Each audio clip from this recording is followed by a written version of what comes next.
तर सध्या राजकीय घडामोडी या वेगवान होत आहेत आणि याच वेगवान घडामोडीमध्ये एक महत्त्वाची बातमी समोर आलेली आहे।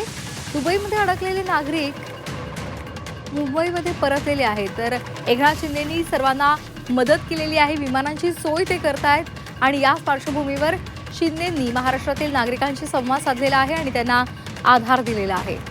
मायदेशी परतलेल्यांचं शिवसेनेनं स्वागत केलेलं आहे। जे अडकलेले आहेत इतर देशांमध्ये, आखाती देशांमध्ये आपले भारतीय नागरिक, त्यांच्यासाठी शिवसेनेनं मदत केलेली आहे। त्यांच्याशी सातत्यानं उपमुख्यमंत्री एकनाथ शिंदे संवाद साधतायत आणि त्याचबरोबर त्यांच्यासाठी विमानांची सोय सुद्धा केलेली आहे। आणि जे नागरिक आखाती देशातून पुन्हा एकदा मुंबईमध्ये दाखल झालेत, महाराष्ट्रात दाखल झालेत, त्या नागरिकांशी त्यांनी संवाद साधतायत।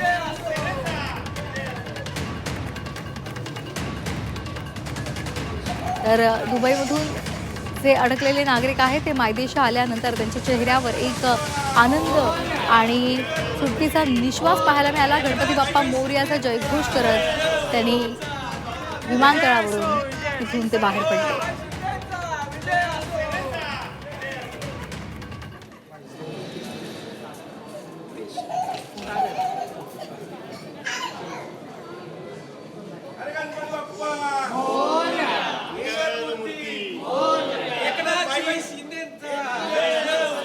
तर इराण, इस्रायल, अमेरिका यांच्यामधल्या तीव्र संघर्षामुळे मध्य पूर्वेमधील हवाई क्षेत्र बंद करण्यात आले।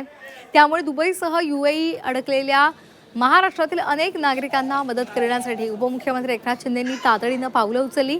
या संकटामध्ये अडकलेल्या महाराष्ट्रातील नागरिकांच्या मदतीसाठी त्यांनी वैयक्तिकरित्या संवाद साधला आणि या विशेष विमानांची व्यवस्था केली। थोड्याच वेळात महाराष्ट्रातील नागरिक हे मुंबई छत्रपती शिवाजी महाराज टर्मिनसवर आंतरराष्ट्रीय विमानतळावर दाखल झाले।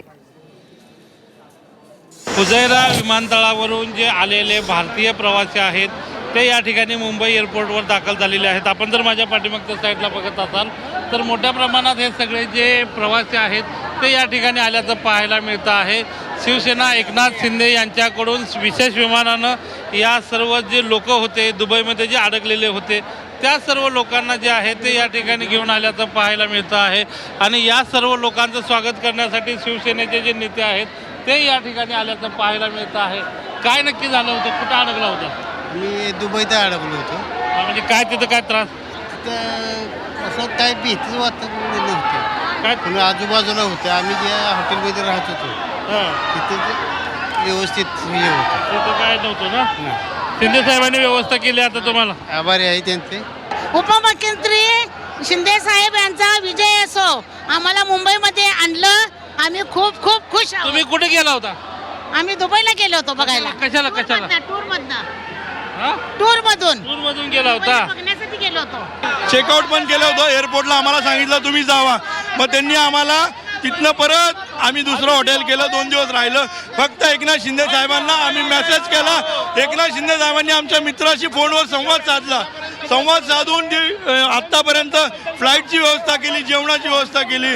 आणि आत्ता पण आम्ही दुपारी येत होतो तर एक मिसाईल एअरपोर्टच्या एक 10 किलोमीटरवर पडलं साहेब। एवढी बिकट अवस्था आहे, पण तिथलं कुठलंही सरकार सांगत नाही, काय नाही।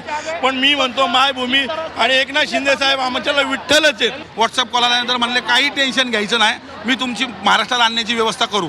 आणि मग त्यानंतर सूत्र हल्ली, त्यानंतर डॉक्टर संजय उघड्या डोळ्यांनी बघितलं की महाराष्ट्राचा आवाज हा पूर्वी फक्त दिल्लीत होता, दुबईमध्ये देखील महाराज शिंदे साहेबांची सूत्र हलू शकतात हे आम्ही अनुभवलोय जवळून। आमच्यासाठी तिथं आमच्या सर्वांसाठी लोक काम करत होती, यंत्रणा काम करत होती, हेल्थ, ट्रान्सपोर्ट सगळं काम करत होती। साहेबांनी ज्या शब्द दिला होता आम्हाला तो शब्द त्यांनी पूर्ण केला, त्याबद्दल मी आणि आमचं कुटुंब, आमच्या मित्र परिवार सर्वांनी आम्ही त्यांचे आभारी आहोत। रवी उंबरकर सह गोविंद तुपे, G24 तास, मुंबई।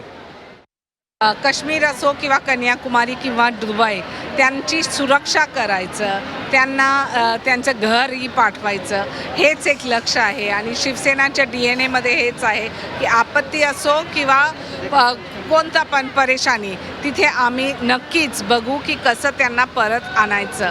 आता आज तुम्ही बघितलं 25 सिनियर सिटिझन्स पण होते शहापूरचे, 80पेक्षा जास्त स्टुडंट्स विद्यार्थी होते इंदिरा इन्स्टिट्यूट पुणेचे.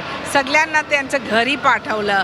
तर खरं म्हणजे तर dedicated to the common man हेच आमचे उपमुख्यमंत्री एकनाथजी शिंदे.